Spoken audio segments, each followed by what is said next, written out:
चलिए आज हम बात करते हैं कुछ हीलिंग की। हीलिंग क्या होती है, ये मास हीलिंग क्या होती है, ये करुणा हीलिंग क्या होती है और ये रेखी क्या होती है। ये सारी आपने सुने होंगे कहीं ना कहीं आपके कानों में, या कहीं ना कहीं आपने किसी ना किसी के शब्द से सुने होंगे कि मैंने हीलिंग करवाया। तो वो होता क्या है, बेसिकली क्या होता है, हमें हीलिंग की जरूरत क्यों पड़ती है। पहले हमें वाई हमेशा पूछना चाहिए कि क्यों हमें हीलिंग की जरूरत पड़ती है। क्योंकि हम ये सोच सकते हैं या ये मान सकते हैं कि जब हम हीलिंग की बात करते हैं तो इसका मतलब है कि डीप में आपको हील की जरूरत है। एक आपकी बॉडी है जिसको हम आए दिन, अगर हम बीमार होते हैं तो हम डॉक्टर के पास जाते हैं, कोई टैबलेट लेकर हम ठीक होते हैं। और दूसरी हीलिंग ये होती है जिसमें आप इमोशनली, मेंटली, फिजिकली ट्रबल में आते हैं। मान लीजिए कि आप बहुत सारी दवाइयां ले रहे हैं, आप ठीक नहीं हो रहे, तो इसका रूट कॉज क्या है ना ठीक होने का। आप वही दवाई खा रहे हैं जो सेम बंदा खा रहा होगा उसी बीमारी में, बट वो ठीक हो रहा है, आप क्यों नहीं। तो इसका मतलब कहीं ना कहीं आपकी जो बीमारी का जड़ है वो इस समय का या उस टैबलेट के लिए नहीं है। आपको अपनी गहराई पे जाना पड़ेगा। और व्हाट इज दैट गहराई? वो गहराई आपका सोल है, जहाँ पे आप हील करते हो। वो हीलिंग क्या होती है? Healing is a energy. आप और मैं, ये पूरी दुनिया एक एनर्जी से बंधी हुई है। उस एनर्जी के फॉर्म में ही हम लोग काम कर रहे हैं, जिसको हम ये कहते हैं कि हमारे अंदर एनर्जी है। हम फूड खाते तो हमें एनर्जी मिलती है, बट कुछ ऐसे भी होते हैं जो बिना खाए भी उनके अंदर एनर्जी होती है। तो मतलब वो क्या है, वैसे प्राण शक्ति क्या है? तो वही हमारा क्या है, हमें चलाने वाला, हमें संचार करने वाला हमारा इलेक्ट्रोमैग्नेटिक फील्ड, जो हमें क्या बताता है, हमारे भीतर जो सोल है, उस सोल के अंदर हमें प्राण भरने हैं। मतलब कि सोल तो ऑलरेडी ही प्राण में है, इस लाइफ में जब आया ऑलरेडी प्लांट होके आया है हमारे शरीर में। बट जब वो आया है तो अपने कुछ संस्कार लेके आया है, अपने कुछ ट्रबल्स लेके आया, पुराने कुछ मेमोरीज, पुराने कोई इमोशंस, फीलिंग, ट्रॉमा, ये सब हम लेकर आए हैं उस सोल में। वो सोल कैसा होता है, मान लीजिए कि आपने ना कुछ बैगेज बना रखे हैं। अगर आप उसको नाम देना चाहते हो कर्मा का, या फिर आप ये कहना चाहते हो कि कोई एक्शंस आपने किए हैं, उस एक्शन के प्रति जो भी आपको एक्सपीरियंस मिला है वो सब सोल अपने साथ लेके जाता है। मरते समय बेसिकली क्या होता है, हम सब फिजिकल बॉडी यहाँ पे छोड़ देते हैं, और बाकी जितनी भी उस सोल ने अपने इमोशंस, अपने फीलिंग्स, अपने एक्सपीरियंस जो इस बॉडी के साथ में लिए हैं, वो बाद में जब वो बॉर्न रीबर्थ लेता है तो वो साथ में लेकर आता है उसको। अब होता क्या है कि इस बॉडी, ये तो बॉडी नहीं है, बट सोल पहले से ही कुछ कैरी फॉरवर्ड करके आया है, और उस कैरी फॉरवर्ड में हमारे कुछ ना कुछ चीजें सरफेस पे आती रहती है। किसी का एंगर, किसी की बीमारी, किसी के इमोशंस, ट्रॉमा, सब कुछ आते हैं। अब हीलिंग इस पे कैसे काम करता है, जब हम बात करते हैं रेखी की, तो रेखी हमारा क्या है, देखिए हमारी बॉडी को क्लीन, बॉडी को हील करता है इंस्टेंटली। मतलब अगर आपको तुरंत कोई रिलीफ चाहिए होता है तो हम हीलिंग करते हैं, ठीक है, रेखी हीलिंग करते हैं। अगर आपको लगता है कि मेरे ये जो हीलिंग है उसको मुझे डेप्थ में जाना है, तो हम करुणा कर्मा ही डीएनए सोल हीलिंग करते हैं। करुणा कर्मा डीएनए सोल हीलिंग करते हैं। उसमें क्या होता है, आपका ये प्रेजेंट का और सोल के अंदर, जो डीएनए के अंदर जो आपके पुराने से पुराने भी अगर कोई भी रिलेटेड इश्यूज हैं, तो वो सब भी क्लीन होता है। और वहीं पर हम क्या करते हैं, साइकिक सर्जरी भी करते हैं। साइकिक सर्जरी क्या होता है, जब हमारे बहुत ही अंदर गहराई में कुछ ना कुछ क्या होते हैं। अगर मैं आपको ये बोलूं, साइकिक जब हम सर्जरी करते कोई चीज को हम निकाल कर बाहर बाहर फेंकते हैं, वैसे ही ये एक हीलिंग है, साइकिक सर्जरी, जहाँ पे हम अपने अंदर के जितने भी अनवांटेड बिहेवियर्स है या फिर अनवांटेड कोई ट्रॉमास है जो निकल नहीं रहे हैं, उसको हम साइकिक सर्जरी से निकालते हैं। अब इसमें अब क्या होता है कि एक तरीके से मैं ये कह सकती हूँ इसको साइंटिफिक तरीके से, कि हम अपने ब्रेन को रिप्रोग्रामिंग करते हैं। रिप्रोग्रामिंग कैसे करते हैं, मान लीजिए कि आज मैंने जन्म लिया है बहुत ही पुराने घर में, मतलब पुराने मतलब ओल्ड, घिसे पिटे ख्यालों वाले लोगों के घर में, और जिसकी मनी की बहुत दिक्कत होती है। अब मेरे सोल ने क्या इम्प्रिंट ले गया है कि भाई जो गरीब होते हैं वो गरीब ही रहते हैं, उनके कोई मतलब आगे बढ़ने के चांसेस नहीं होते। अगर मेरे सोल ने ये सब कैरी करा है, तो बाद में जाके जब मैं जन्म लूंगी ना, तो मेरा ये इम्प्रिंट मुझे ट्रिगर करेगा और मैं मनी से दूर भागूंगी, क्योंकि मुझे लगेगा मनी कमाना तो बहुत ही मुश्किल की बात है। ये तो बड़े लोगों के लिए ही सफलता देता है, हम लोगों के लिए कुछ नहीं है। तो उन सब बिहेवियर जो आपके सबकॉन्शियस माइंड में और आपके ब्रेन के सेलिब्रम्स में जो इकट्ठा है, वो सबको निकालने के लिए हमारा साइकिक सर्जरी काम आती है। साइकिक सर्जरी से हम कोई भी, मतलब कोई भी प्रकार के आपकी डिजीज को हील कर सकते हैं, बड़ी से बड़ी को हील कर सकते हैं। पता है क्यों? क्योंकि रिसर्च में पाया गया है कि 95% आपकी जो बीमारियां होती है वो आप ही के द्वारा कंटिन्यूसली जो आप टॉक देते हो अपने माइंड को, अपनी बॉडी को, अपने सेल्स को, उसी से ही क्रिएट होती है। मान लीजिए हमें ये पता है, और अब नहीं भी पता है तो ये जान लीजिए, हमारा हर एक सेल ना पुनः जीवित हो जाता है। वो अपने आप को हर महीने, हर दिन, हर सेल्स क्या होते हैं, अपने आप को दोबारा बनाते। पर ऐसा क्या होता है कि न्यू सेल भी पुराने सेल की तरह कॉपी क्यों निकलती है? वो इसलिए क्योंकि हम अगर कंटिन्यूअसली, अगर मान लीजिए कि आज किसी को डायबिटीज है, वो अपने दिमाग में सिर्फ ये सोचेगा कि मुझे डायबिटीज है, मुझे डायबिटीज है। जो उसके पेनक्रियास का जो सेल्स दोबारा क्रिएट हो रहा है, उसके अंदर भी वो मोशंस, वो चीजें वो ट्रांसफॉर्म करती है पुराने वाली, और जब जो नया बनता है वो उसी इंफॉर्मेशन के साथ में हमारी बॉडी को बना देता है। अब बताइए, अगर मैं बार बार यही कहूंगी कि डायबिटीज तो ठीक होने वाली चीज नहीं है, ये तो मेरे जीवन में आ रही, उसके प्रति कार्य नहीं कर रहे, उसके ऊपर एक्शन नहीं दे रहे हैं, बट बार बार अपने माइंड को कमांड दे रहे हैं, और वो माइंड क्या कर रहा है, हमारे हर सेल्स को वो कमांड दे रहा है कि इसे ये चाहिए। मैं इसका एक सिंपल सा उदाहरण आपको बता देती हूँ कि कैसे हमारी बॉडी टॉक्स करती है। अगर बॉडी टॉक्स नहीं करती है तो मैं और आप एक दूसरे को देख कैसे पा रहे हैं? आप फोन में से किसी चीज को भी कैसे सर्च कर पा रहे? बिकॉज ऑफ आपकी आईज से ना, बट वो आईज भी किससे कमांडेड है? आपके हेड से, आपके ब्रेन से। हर एक सेल ब्रेन से कनेक्टेड है। क्यों? अब एक और चीज समझ लीजिए, क्योंकि हमारा ये जो ब्रेन है ना, उस ब्रेन में 1 बिलियंस क्या है? नर्वस सेल्स हैं, उसके अंदर न्यूरॉन्स हैं। न्यूरॉन्स क्या करते हैं? न्यूरॉन्स आपके हर एक सेल्स में ना बहुत ही स्पीड में, मतलब आप ये मान लीजिए कि लाइट से भी तीव्र हमारी पूरे सेल्स में इंफॉर्मेशन दौड़ती हैं। मैं जो बात कर रही हूँ ना, उससे पहले मेरे माइंड में वो इंफॉर्मेशन आ रही है कि मुझे बात क्या करनी है। तो कितनी स्पीड में मेरी ब्रेन काम कर रहा होगा। तो उस स्पीड में जब हम किसी को कमांड दे रहे हैं, तो सोचिए कि हम अपनी बॉडी को किस हद तक कमांड दे रहे हैं, और पॉजिटिव दे रहे हैं, नेगेटिव दे रहे हैं, या फिर मिरेकलस दे रहे हैं। क्योंकि 4 चीजें हमारी माइंड में चलती है, या तो वो नेगेटिव होगा, या फिर पॉजिटिव होगा, या फिर मेरेकलस मेरेकलस होगा कि भाई चमत्कारी दुनिया होगी, या फिर डिजास्टर होगा। जो हमने देखे हैं कि कहीं पे आतंकी हमले हो रहे हैं, वो सब डिजास्टर माइंड है जो हमेशा तोड़ने फोड़ने में लगी रहती है। तो ये 4 थिंकिंग के अंदर हमारे ब्रेन हमारे बॉडीज को बना रहे होते हैं। तो जब ये पैटर्न्स को हम हीलिंग के माध्यम से बदलते हैं, हर बार उसको प्रोग्राम करते हैं, मतलब रिप्रोग्रामिंग अपने ब्रेन को करते हैं, अपने सेल्स को वो रिप्रोग्राम के साथ इंफॉर्मेशन में लेकर आते हैं, तो आपकी डिजीज ऑटोमेटिकली चली जाती है। और फर्स्ट थिंग डिजीज का क्या होता है? डिजीज मतलब आपकी बॉडी में कुछ डिस्कम्फर्ट है, मतलब पहले अच्छा था, अभी कुछ डिस्कम्फर्ट लग रहा है। जैसे एक आंख में छोटी सी बाल भी चली जाती है तो कितना बुरा लगता है, कितना वैसा लगता है कि यार ये निकालो, जल्दी निकालो। तो आपकी बॉडी में इतनी बड़ी बड़ी बीमारियां जो आपको ट्रिगर कर रही हैं, चाहे वो बड़ी बड़ी बीमारियां क्यों ना हो, वो क्यों आते हैं? वो यही कह रहे हैं कि यहाँ पे कुछ स्टक्स हैं, उसको निकालो, इसको इसको निकालो। कैसे निकालो? किडनी में बीमारी क्यों होती है? क्योंकि हमने कितने सारे उसमें गिल्ट भरे हुए हैं, गिल्ट भरे हुए इमोशंस हमने इतने सारे, जहाँ पे हम बोलना चाहते हैं हम बोल नहीं पाते, थायराइड हो जाता है हमें, क्योंकि हम जो बोलना चाहते हैं वो बोल नहीं पाते, अपने आप को एक्सप्रेस नहीं कर पाते हैं।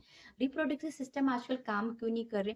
क्योंकि हम लोगों ने इतना एंगर अपने ऑर्गन्स में दे रखा है, इतनी एंगर, इतना सप्रेशन हमने अपने वूम में दे रखा है कि वूम की सारी क्या बोलते हैं, वर्किंग डिस्टर्ब हुई हुई है। इसीलिए आजकल महिलाओं में क्या है, क्योंकि महिलाएं क्या है, बहुत ही इमोशनल हैं। वो मून से कनेक्ट करती हैं, वो मून फैक्टर है एक तरीके से। तो बहुत इमोशंस होता है। और वाटर क्या है? वाटर भी एक फ्लो, एक इमोशंस है। जैसे मैं अगर आपको वाटर से कनेक्ट करती हूँ, अगर थोड़ा बहुत अगर आप जानते हो, तो सैक्रल चक्रा जो हमारा रिलेट करता है रिप्रोडक्टिव सिस्टम को, जो हमारे चक्रास में से, और वो हम वाटर को सिंबलिक करता है। उसमें वाटर हम कहते हैं कि ये वाटर सिंबलिक है, या फिर मून से रिलेटेड करता है। बट ये पूरा पूरा कनेक्टेड आपके थॉट चक्रा से भी होता है। इसीलिए वुमेन्स बहुत ज्यादा थायराइड या फिर पीसीओडी या फिर रिप्रोडक्टिव सिस्टम में उनको बीमारी हो जाती है, क्योंकि थ्रोट चक्रा और सैक्रल चक्रा वुमेन्स का बहुत ही ज्यादा वीक होता है, क्योंकि वो अपनी बातों को रख नहीं पाती हैं, वो अपने चीजों को दबाती हैं। तो आप ये मानिए, जब हम चक्रास की बात कर रहे हैं या फिर हीलिंग की बात कर रहे हैं, तो ये कितना जरूरी होता है हमें समझना, कि अपनी बॉडी को समझना। कितने सारे लोग आपने सुना होगा जो बॉडी टॉक करके अपने आप को हील करते हैं। बॉडी टॉक करना क्या होता है? जब हम अपनी बॉडी के प्रति रिस्पॉन्सिबल हो जाते हैं कि हाँ ये मेरी बॉडी है, मुझे इसको हील करना है एनी हाउ, क्योंकि ये मैंने मेरे ही द्वारा तो आया है, किसी और के द्वारा नहीं। अगर मुझे कोई बीमारी आई तो आप सोचिए ना किसके द्वारा आई होगी। हमने ही कुछ ऐसा काम किया होगा, या फिर हमने खाना ढंग से नहीं खाया है, अनहाइजीनिक फूड खाया है, मतलब जंक फूड खाए होंगे, या कुछ ऐसा किया होगा, सिगरेट किया होगा, स्मोकिंग हमने करते हैं, अल्कोहल हमने किया होगा। कई लोग ऐसे भी होते हैं जो ये कहते हैं मैम हमने तो कभी अल्कोहल नहीं किया, सिगरेट नहीं पिया, फिर भी हमें क्यों लग जाता है? आपने इस जन्म में नहीं किया, पर किसी जन्म में आप जरूर किया होगा, जिसका फल समय उस समय आपने नहीं लिया होगा, बट अभी लिया है। या फिर हो सकता है कोई ये कहता है कि मैम मैं तो 10 साल से मैंने सिगरेट पीना छोड़ दिया था, फिर मेरे पास ये क्यों आया? 10 साल पहले तो आपने पिया था ना। वो सेल्स में वो मेमोरी, वो चीजें तो है ना, तो वो कहाँ जाएंगी? वो आउट होती हैं। मतलब आपकी बॉडी से जब कोई बीमारी आप समझते हो ना, तो वो बेसिकली बीमारी नहीं है, वो आपको आईना दिखा रहा है कि ये चीज है, इसको क्लीन करो। अब हम क्या कर रहे हैं? हम आईने को क्लीन कर रहे हैं, बकायदा अपने आप को क्लीन करने के। हमें अपने आप को हीलिंग करनी चाहिए, हमें अपने मास हीलिंग करवानी चाहिए, हमें अपनी हीलिंग टेक्निक को सीखना चाहिए। बट हम कर क्या रहे हैं? हम दीवार में गंदगी समझ के दीवार को साफ कर रहे हैं, या उसको पेंट करवा रहे हैं। मतलब अपनी बॉडी को पेंट करवा रहे हैं, उसको ऊपर से हील नहीं कर, ऊपर ऊपर से उसको पेंट करवा रहे हैं, और नीचे से उसको खोखला कर रहे हैं। अपने सोल लेवल पे हम उसको खोखला कर रहे हैं। तो बेसिकली क्या है कि हमें समझने की जरूरत है कि हम सिर्फ एक बॉडी नहीं है कि हमने कोई टैबलेट खा लिया और हम ठीक हो गए। हम एक सोल बीइंग है, हम एक एनर्जी बीइंग है, जिसको हर समय एनर्जी की जरूरत पड़ती है। लाखों लाखों लोग क्यों आजकल हीलिंग मोडालिटी में आ रहे हैं, क्यों ये हीलिंग सीख रहे हैं? बिकॉज उनको पता है कि जहाँ कहीं कहीं से भी उनको सहारा नहीं मिल रहा है, कहीं से भी वो ठीक नहीं हो रहे हैं, तो कहीं ना कहीं डीप रूट में वो लोग समझ गए हैं कि now we have to choose something else for our body. Now we have to say something, something which really work for me. So it's very very very important कि अगर हम कोई चीज, डिफरेंट चीज समझें और उसको अपने जीवन में अप्लाई करें। और देखिए, हीलिंग हो या कोई भी चीज हो, जब तक आप रेगुलरली कॉन्स्टेंटली अगर उसको नहीं करते हैं, उसके ऊपर वर्क नहीं करते हैं, तो क्या होगा? आपने थोड़ा सा उसमें से कचरा निकाला, अभी पूरा गड्ढा, अभी पूरा सागर को साफ करना बाकी है। थोड़े से गड्ढे निकाल कर आपको थोड़ा अच्छा लग सकता है, बट अभी काम बहुत ज्यादा करना है। और एक और चीज, बात हीलर्स का बहुत बड़ा रोल क्या होता है, या फिर हीलिंग जब हम करते हैं, तो हम खुद को ही नहीं, हमें दूसरों को भी हील करना होता है। क्यों? क्योंकि आप तब तक अपने आप को क्लीन या प्योर नहीं कर सकते जब तक आप अपने क्वांटम पार्ट्स को भी हील ना कर लो। सिर्फ मैं ही नहीं इस धरती पे आई हूँ, मेरे जैसे हजारों जो मुझसे कनेक्टेड हैं। मैं आपको एग्जांपल देती हूँ, आप चाहे कोई बस में हो या कोई ट्रेन में हो या कहीं पे भी सफर कर रहे हो, जितने भी लोग आपके आसपास आपको दिख रहे हैं ना, इसका मतलब कहीं ना कहीं वो आपकी फ्रिक्वेंसी, आपके क्वांटम पार्ट से रिलेट करते हैं। इसीलिए वो उस समय, उस वक्त आपसे, आपके साथ जुड़े हुए हैं। चाहे वो आपको अच्छा फील कराएं, चाहे वो आपको बुरा फील कराएं, या कुछ भी नहीं कराएं, बट कहने की बात ये है कि आप उनके साथ कहीं ना कहीं कनेक्टेड हैं। और हम, जब हम एक जन्म लेते हैं और एक जन्म में लाखों लोगों से मिलते हैं, तो हम सोचिए लाखों लोगों को जब हम मिलते हैं तो हम कितने कर्मा के भोगी बन जाते हैं, और उस कर्मा को हम धीरे धीरे कैसे हटाते हैं, जब हम किसी रिट्रीट में जाते हैं या फिर किसी ऐसे सत्संग में जाते हैं, जब हम लोग गैदरिंग होते हैं ना, वहाँ पे हमारी मास हीलिंग होती है। मास हीलिंग का मतलब ही यही है कि जब लोग ज्यादा इकट्ठे पे मिलते हैं और ज्यादा इकट्ठे पे मिलके एक चीज पे जब वो फोकस्ड होते हैं, मतलब एक चीज पे एक एक चीज पे जब वो फोकस होकर हीलिंग करते हैं, तो इसका मतलब वो मास हीलिंग है। वहां पे मतलब सेटर्ड नहीं होता, सबका एक ही पर्पस होता है, हीलिंग, कि इस चीज को हमने हील करना है, चाहे हम अर्थ को हील कर रहे हैं या कोई पर्सन को हील कर रहे हैं या कोई चीज को हील कर रहे हैं, तो वो पर्पसफुली हो जाता है एक चीज पर।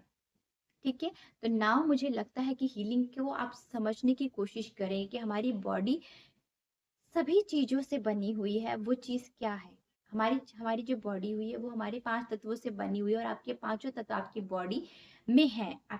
आपकी बॉडी में सब कुछ है, बट उसको क्या करना है? उसको एनर्जी, उसको दीप, उसको धूप देना, उसको फल फूल फ्लावर जो आप मंदिर में देते हो, वो सब आपको अपने आप को भी देना पड़ेगा, तब जाके आप एक हीलर की तरह अपने आप को हील कर सकते हो। क्योंकि पहले जब तक आप सेल्फ रिस्पेक्ट, सेल्फ लव नहीं करेंगे खुद की, तब तक आप हीलर बन भी नहीं सकते। क्योंकि जब तक उस पॉइंट में आप आओगे नहीं, तब तक आप हीलर के लिए आगे कदम बढ़ाओगे भी नहीं। तब पता है कैसे माइंड चलेगा? अगर मैंने इस इंसान को हीलिंग के लिए पैसे दे दिए, इससे अच्छा है कि मैं कोई अपने घर का कोई सामान ना खरीद लूं, वो मेरे लिए बेनिफिट है।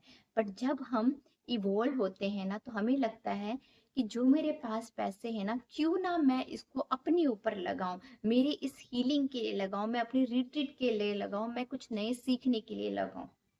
बकायदा हम ये सोचते हैं कि मेरे पास कार हो, मेरे पास ज्वेलरी हो, क्योंकि शायद जब हम इस धरती से जाएंगे, इस बॉडी को छोड़कर, तो ये सारी चीजें भी यहीं रह जानी है। बट जो जाएगा वो क्या जाएगा हमारे साथ? ये सारी चीजें, ये हीलिंग जो आप सीखे हुए हो, जो एक्सपीरियंस है उस सोल ने लिया है, उस हीलिंग को सीखने के बाद जो ज्ञान है, वो जो विस्टम है, वो आपके साथ में कैरी फॉरवर्ड होगा। इसका एग्जाम्पल मैं आपको जरूर दूंगी, ये मेरे ही जीवन की घटना है। जब मैं छोटी बच्ची थी ना, तो मुझे नहीं पता था ये हीलिंग क्या है, ये क्या नहीं है। क्योंकि आई थिंक 2020 से ही मुझे ये मेरे अंदर इवो एक कॉलिंग आई कि मुझे हीलिंग करनी है, हर चीज मुझे दिखने लगी। बट बचपन से ही मेरे अंदर एक चीज थी कि मैं लाइट को देख पाती थी, मैं नॉन लिविंग थिंग से बात कर पाती थी, इवन मैं साईं बाबा से टॉक करती थी इनर ही इनर में। तो एक एग्जांपल मैं आपको एक अपनी ही घटना बता बता देती हूँ कि जब मैं छोटी थी ना, तो मेरे साथ क्या हुआ था। मैंने क्या देखा, मेरी मम्मी मुझे एक सब्जी वाले के पास ले जा रही है। वो सब्जी वाला के पास ना टमाटर थे बहुत सारे।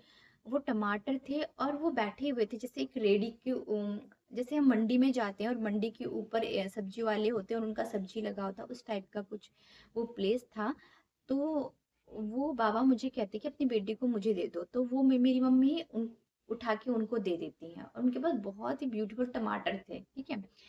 तो जब वो मुझे उठाते हैं, मुझे प्यार करते हैं, नेक्स्ट डे क्या होता है, जब मैं ये सारा चीजें, अब आप ये मान सकते हो कि ड्रीम था या रियल था, मुझे नहीं पता। जब मैं आंखें खोलती हूँ, तो मैं ये क्या देखती हूँ, बड़ा सा पोस्टर साईं बाबा का लगा हुआ मेरे घर के सामने।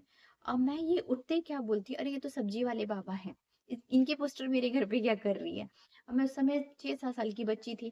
तो मेरे पापा कहते नहीं, ये साईं बाबा हैं और ऐसे ऐसे हैं। तो मुझे, मैं कंफ्यूज हो रही थी कि ये तो सब्जी वाले, फिर ये कैसे यहाँ पे वो हो सकते हैं, कैसे ये कोई बाबा हो सकते हैं? तो मेरे पापा बकायदा लोधी रोड के मंदिर में मुझे ले जाते हैं और दिखाते हैं कि ये एक साईं बाबा का मंदिर है। और ये, तब मैं थोड़ा रियल, ठीक है बाबा है, मैंने देखा है कुछ ऐसे करके, तभी मेरे माइंड में ये था कि नहीं, ये सब्जी वाले बाबा हैं। विद इन 2 साल के अंदर लोधी रोड में ही हमें घर अलॉट होता है, क्योंकि मेरे पापा गवर्नमेंट जॉब में थे। वहाँ से मेरा कम्युनिकेशन बहुत ज़्यादा अच्छा। और एक और चीज़ मेरे साथ बचपन में क्या होती थी कि मैं कहीं पे भी हूँ, मेरे घर की सारी चीज़ें, सारी इन्फॉर्मेशन मुझे अपने आप ही ऑटोमेटिकली मिल जाती थी। वो क्यों होता था? एक्चुअली अब मुझे समझ में आ रहा है ये क्यों होता था। क्योंकि मैं अपने दीवारों के साथ में बहुत कम्युनिकेट करती थी। इसीलिए, क्योंकि मैं भी एक जन्म में मिनरल किंगडम्स हूँ। हम सब 4 स्टेज में रहते हैं, मिनरल्स, प्लानेट और एनिमल बींग्स और ह्यूमन बींग्स। ह्यूमन बींग सबसे लास्ट में आता है, जिसे आप कहते हैं कि बहुत जन्मों के बाद हमें ये जीवन मिलता है, सच में बहुत जन्मों के बाद मिलता है, क्योंकि हम पहले मिनरल रहते हैं, उसके बाद प्लांट रहते हैं, उसके बाद फिर एनिमल बनकर फिर हम इसके बाद एक इवॉल्व होने की उसमें आते हैं, ह्यूमन जीवन में आते हैं। तब मैं इतनी कम्युनिकेट कर पाती थी कि मुझे कोई ये बोल देना कि मेरे घर में कोई सामान आने वाला, उससे पहले मुझे पता चलता था मेरे घर में सामान क्या आने वाला है। कोई मेरे घर में बैठा है तो मैं बता देती थी मेरे घर में कोई कोई आया है, कोई बैठा है। तो ये शर्त मैं अपने भाई से लगाती थी जब मैं उससे पूछती थी, और मेरे साथ ये कम्युनिकेट पता है कैसे होता था, एक हिचकी आती थी और उस हिचकी के साथ में एक मैसेज आता था मुझे कि अच्छा ये बात हो रही है क्या करके वहां से, तो मैं एकदम से बोल देती थी अभी देखियो, हाँ मेरे भाई को वहां पे कोई ना कोई घर पे बैठा होगा, पापा तो आज जलेबी जरूर लेके आ रहे हैं। जहां पे हम लिंकअप कर रहे होते हैं हमें वो टेलीपैथी हो जाती है, हर एक चीज से आप टेलीपैथी कर पाते हो। ये बहुत अच्छा आपको मैं बता देती हूँ, सीता जी जिसको आप भगवान माँ सीता जी कहते हैं, वो भी प्राकृतिक की थी, वो भी एक धरती माता थी, और वो धरती से इतना कम्युनिकेट करती थी कि उनको जड़ी बूटियों की इतनी नॉलेज थी, उनको इतना ज्ञान था। वो कैसे था, क्योंकि वो जड़ी बूटियों से बात करती थी और वही उनको इंफॉर्मेशन देते थे कि ये चीज ऐसी है और ये चीज ऐसी, इसको ऐसे यूज करो। नहीं तो दुनिया में आप सोचिए कैसे आयुर्वेदिक आयुर्वेद का यहाँ पे जन्म हुआ, जब कैसे प्लांट का हमें पता ही नहीं कि वो प्लांट किस फॉर्म में हमें लिया जाए। कहीं ना कहीं ये इंफॉर्मेशन उसी प्लांट ने, क्योंकि हम भी एक प्लांट किंगडम रह चुके हैं, और वो इंफॉर्मेशन ही हमने लिया और उसको अपने जीवन में अप्लाई किया। वैसे ही जब हम बात करते हैं ये टेलीपैथी की, तो बहुत जरूरी है। आपने देखा होगा, लोग अगर अपने और भी गहराई में देखना है, अगर आपको सच में जानना है कि हम एनर्जी है नहीं है या नहीं है, तो आपने देखा होगा लोग लोग आपके माइंड को पढ़ लेते हैं। अब ये कहेंगे कि ये तो माइंड रीडिंग होती है, बेसिकली माइंड रीडिंग होती है, प्लस उसके अंदर भी जब वो डिप्थ, अब आप किसी भी लोगों को देख लीजिए जो ये सब चीजें करते हैं ना, वो एक ही चीज बोलेंगे, हम मेडिटेट करते हैं, हम मेडिटेशन करते हैं।